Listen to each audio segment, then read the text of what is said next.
안녕하세요. 이번에 아들을 군대에 보내게 된 60대 주부입니다. 아들이 군대에 가고 나면 저와 시어머니 둘이 또 의지하며 살아갈 테죠.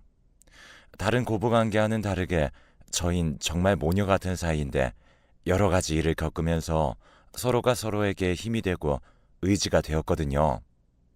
시간을 거슬러 가서 저희 남편을 만난 건 제가 26살 때였어요. 친구랑 도서관 다니면서 취업 준비하고 모의 면접 연습하며 하루하루 보내고 있었는데 어느 날 친구가 저기 앉은 남자 보여? 저 남자가 법대생인데 여기서 엄청 유명하대 라고 하더라고요. 전 왜? 법대생이라? 아님 왜 유명해? 하고 물어봤어요. 친구는 도서관 사서한테 들었다면서 엄청난 부잣집 아들인데 집에서 쫓겨나서 저렇게 후줄근하게 다니게 된 것이고 부잣집이라 저 남자 꼬시려는 여자들 많았는데 눈길 한번 안 주다 보니 동성애자라는 소문도 있다고 했다는 거예요. 친구에게 이런 얘기를 듣고 난 후 다른 여자들처럼 꼬시고 싶었던 건 아니었지만 계속 신경이 쓰였어요. 뭐랄까 그냥 친구에게 얘기를 전한 사서부터 도서관에 자주 오는 사람들이 자신에 대해서 얘기하는 걸 알고 있을까? 알고 있으면 얼마나 싫을까? 알지 못하는 거면 끝까지 모르는 게 좋겠다. 뭐 이런 마음이 들었거든요. 2달 후 친구는 먼저 취업에 성공했고 저만 도서관에 다녔어요. 친구랑 같이 준비하던 때와는 다르게 혼자 하니 잠이 어찌나 쏟아지던지 자판기 커피를 달고 살았답니다. 그날도 여전히 전 잠도 쫓고 집중하자는 생각에 자판기 커피를 볶고 있었는데 그때 뒤에서 그 법대생 남자가 그렇게 커피 많이 드시면 속 버려요 라고 하는 겁니다. 전 깜짝 놀라서 커피를 쏟았고 남자는 자신이 갑자기 말해서 놀랬나 보다며 미안하다고 하더라고요. 근데 원래 저 같으면 괜찮다고 하고 자리를 피했을 텐데 참 이상하죠? 제가 남자한테 미안하면 밥 한 끼 사라고 당당하게 말을 해버린 거예요. 남자는 제 말을 듣고 당황해했지만 이내 알았다고 하고 서로 자리로 돌아갔어요. 이후 며칠 동안 도서관에서 남자를 볼 수 없었답니다. 전 이렇게 잠수 탈 거면 밥 사라고 했을 때 알았다고 하질 말던가 정말 웃기는 사람이네 라고 생각하게 되었죠. 그렇게 한 달 정도 지났을 때 갑자기 그 남자가 나타났고 쭈뼛거리며 제게 와서는 그때 그 밥 오늘 먹어요 라고 하더라고요. 그래서 알겠다고 하고 따라갔죠. 식당에 도착해서 밥을 먹고는 남자에게 커피는 제가 사겠다고 하고 커피 마시면서 농담 반 진담 반으로 얘기했어요. 여태까지 밥 안 사서 전 저랑 밥 먹기 싫어서 도망간 줄 알았어요. 그랬더니 남자가 바로 아, 그런 건 아니에요 하면서 당황해 하더라고요. 그래서 전 괜찮다고 장난친 거라고 하면서 시시콜콜한 얘기를 하다 보니 너무 잘 맞는 거 있죠? 같이 밥을 먹은 날 이후 저희 급속도로 가까워졌고 도서관에서 같이 앉아 전 취업 준비를 그 남자는 본인의 공부를 하기 시작했죠. 그러다 보니 전 그 남자에게 마음이 조금씩 생겼고 좋아하게 되었어요. 그 남자도 저와 같은 마음인 것 같았는데 관계에 진전이 안 생기자 답답하더라고요. 결국 답답한 사람이 먼저 저질러 버렸네요. 저는 그 남자에게 좋아한다고 사귀자고 그랬더니 아무 말도 없던 남자는 조용한 곳에서 얘기하자고 하더군요. 그 남자는 천천히 조심스럽게 나 도서관의 그 소문처럼 남자 말고 여자 좋아하는데 이건 너도 알 거라고 생각해. 왜냐면 내가 좋아하는 여자는 너니까. 그런데 나 부자도 아니야. 심지어 엄청 가난해. 그래서 너랑 커피 쏟은 날 나한테 밥 먹자고 했을 때 나 너랑 같이 밥 먹고 싶어서 밥 사줄 돈 모은다고 그때 도서관 잠깐 못 나온 거야. 그 정도로 가난해. 그래도 이런 나라도 괜찮아? 나는 내 가난 때문에 너가 힘들까봐 그래서 먼저 말 못했어. 미안해. 라고 하더라고요. 저는 얘기를 듣고 너무 마음이 아파왔고 전 남자를 안아주며 그런 건 상관없다고 중요한 건 마음이라고 하며 저흰 그날부터 사귀기 시작했어요. 데이트라곤 도서관, 집 근처 공원, 한강 등으로 다녔지만 너무 좋았습니다. 서로에게 좋은 기운이 전해졌는지 사귄 지 얼마 지나지 않아 저는 취업을 했고 남자친구는 사법시험을 통과했어요. 남자친구는 우리가 원하던 걸 모두 해냈으니 근사한 곳에서 밥을 먹자고 했고 식사를 다 하고 갑자기 남자친구가 프로포즈를 하더라고요. 남자친구는 제가 고백했을 때처럼 고백할 게 있다며 자긴 아버지가 안 계시고 어머니만 계신다고 하면서 괜찮다면 결혼해달라고 하더군요. 저는 고민할 것도 없다고 승낙했어요. 저희 부모님은 홀어머니의 외동아들이라고 고생한다고 반대하셨지만 설득 끝에 허락받았고 상견례장에서 시어머니를 본 저희 부모님은 시어머니가 정말 선하시고 너그러우신 성품이시네. 몇 번의 대화로 다 느껴졌어. 걱정 안 된다 이제 하시더라고요. 전 속으로 반대한 거 미안해서 그냥 하신 말인가 보다 했는데 결혼하고 지내보니 부모님 말이 맞았어요. 사실 결혼 후 혼자 사시는 시어머니가 걱정이 되어서 모시고 살고 싶었는데 어머니가 거절하셔서 가까운 곳에서 살기로 했어요. 어머니는 저희가 집에 있을 때 오면 불편하시다며 집에 없을 때만 오셔서는 반찬을 두고 가셨어요. 집이 엉망이어도 잔소리 한 번 안 하시고 집안일까지 다 해주실 정도였습니다. 정말 딸처럼 아껴주셨고 그렇게 감사한 마음을 가지고 살다 보니 아이도 낳고 남들 못지않게 살게 되었죠. 돈 걱정 없이 먹고 싶은 거 먹고 사고 싶은 거 사고 아이가 배우고 싶다고 하는 것까지 해줄 수 있게 되니 꿈만 같았죠. 그런데 아이가 중3이 되던 해 남편이 조금씩 달라지기 시작했어요. 생전 화 한 번 내지 않던 사람인데 화도 엄청 내고 불안해하고 그러더라고요. 그래서 남편을 붙잡고 물었더니 사무실에 의뢰인이 찾아왔는데 고모였어.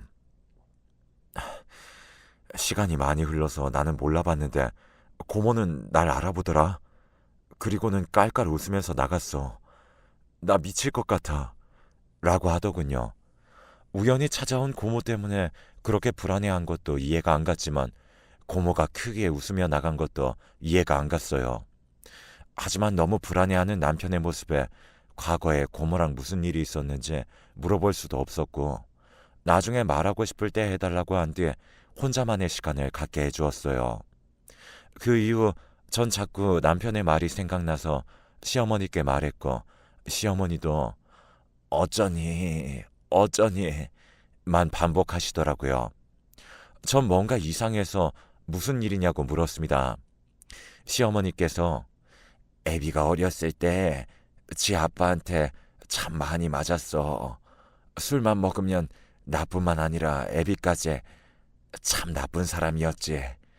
그렇게 하루하루 지옥처럼 사는데 글쎄 내가 애비 동생을 그니까 둘째를 임신한 거야. 참 하늘도 무심하시지. 그날도 술을 드시고 오셔서는 임신했다고 빌었는데도 통하지 않고 결국 임신을 알게 된 그날 난 유산을 하게 되었지 뭐니. 하혈을 하는 날 보고 애비는 나와 함께 도망쳤단다. 그 이후 우린 숨어 지냈어. 숨어 지내다 어쩌다 들키는 날이면 그동안 조금씩 모았던 돈도 빼앗겼지. 그렇게 우리 모자는 이것저것 피해 다니며 숨어 지냈었는데 우리의 거처를 어떻게든 알아내는 사람이 고모였단다. 고모는 그걸 자기 오빠한테 얘기하고 빼앗기는 우릴 보며 즐겼던 거야. 그래서 우린 이 악물고 아무도 없고 아무도 모르는 곳으로 야반도주 하듯이 이 동네에 왔단다. 그 이후부터 너도 함께 했으니 더 이상 말은 안 하마. 하지만 애비 사무실에 고모가 나타났다고? 어쩐다니. 애비가 잘 살고 있는 걸 봤으니 또 한 번 힘들어질 것 같구나. 미리 말 못해서 미안하다, 아가. 라고 하시는 겁니다. 시어머니의 젊은 시절과 남편의 어린 시절이 너무 안쓰러웠고 그제서야 모든 행동들이 이해가 되었어요. 무슨 일이 있어도 남편 옆에서 힘이 되어주겠다고 다짐하고 남편에게는 소일거리 도와준다는 핑계로 사무실에 함께 출퇴근을 했어요. 그로부터 3일 후 시어머니의 예상대로 사무실에 고모와 시아버지가 찾아오셨고 상식에 어긋나는 행동들을 보여주셨어요. 시아버지는 저에게 "얘, 너 돈 많은 집안인가 보구나. 우리 아들에게 이렇게 좋은 사무실도 차려주고 우리 아들은 남자다운 큰 배포가 없어서 이렇게 성공을 했을 리가 없거든. 고맙다. 근데 내가 네 시애비야. 우리 아들이랑 닮았으니 그건 알 테고 그럼 나한테도 돈 좀 줘야 하지 않겠니?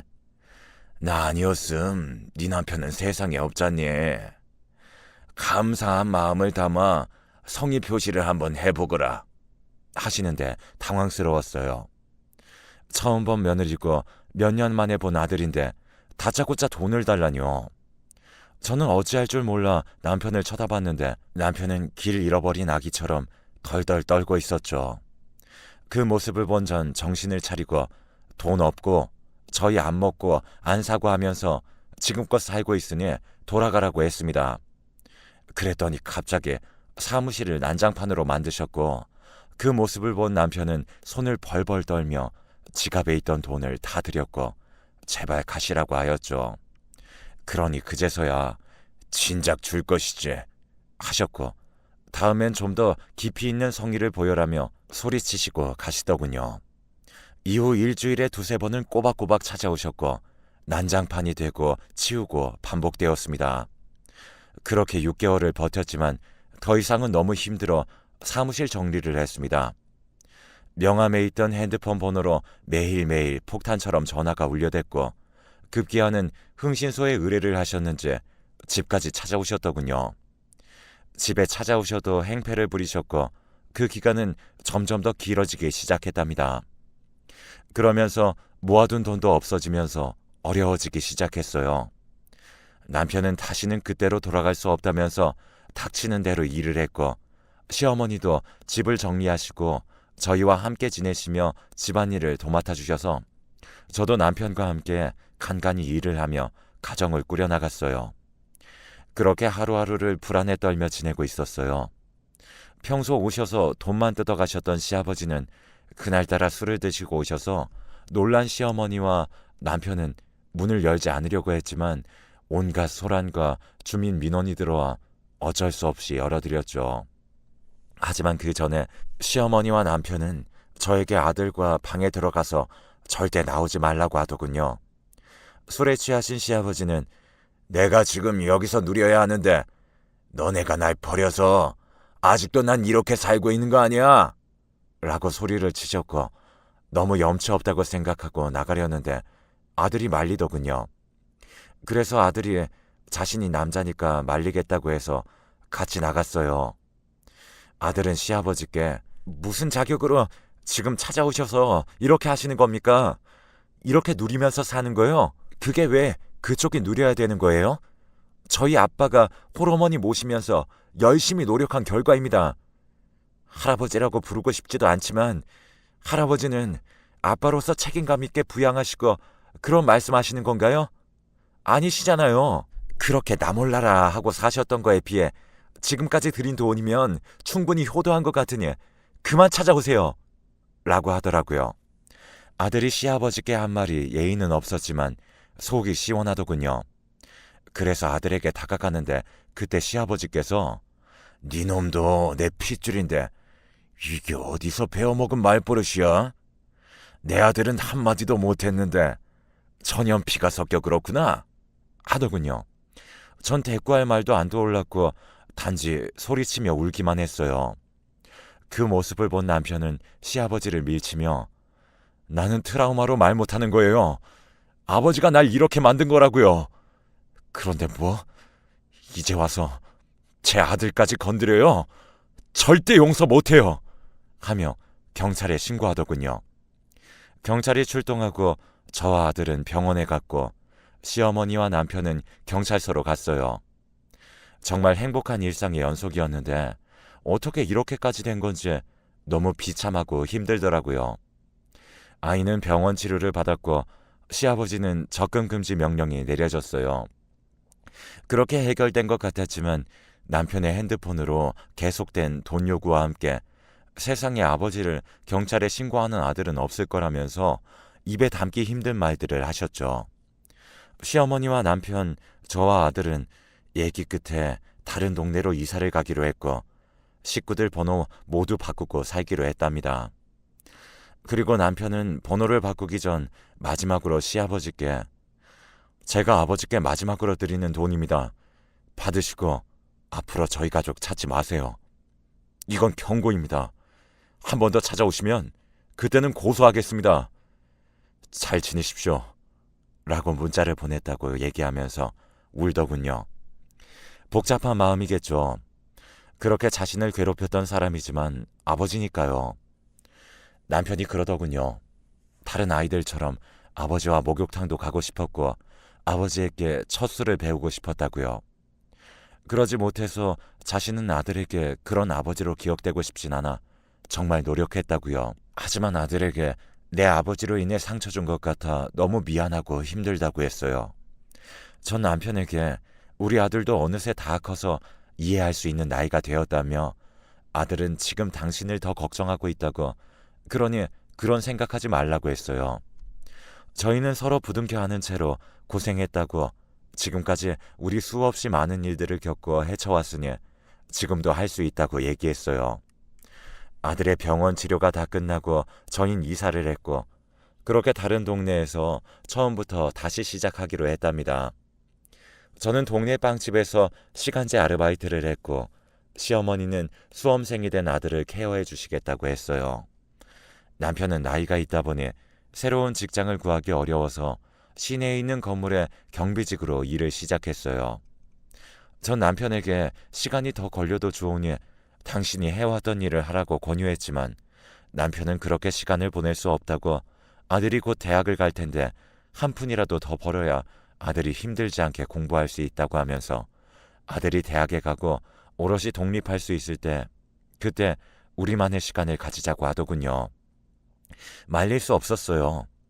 그렇게 시간이 흘러 아들은 대학에 갔고 남편을 보고 자란 아들도 역시나 생활력이 강했어요. 첫 등록금 외에 나머지 등록금은 자신이 알아서 하겠다면서 그 돈으로 저희 노후를 위해 쓰라고 하더군요. 아들이 참 대견했고 스스로 앞가림을 하자 전 시간제 아르바이트를 그만뒀고 시어머니와 그동안 못했던 데이트를 하며 소소한 행복을 느끼고 살았어요. 그런데 제가 참 팔자가 안 좋은가 봐요. 이제 다시 좀 행복해졌다 싶었는데 남편이 경비 일을 하다 갑자기 쓰러져 버렸습니다.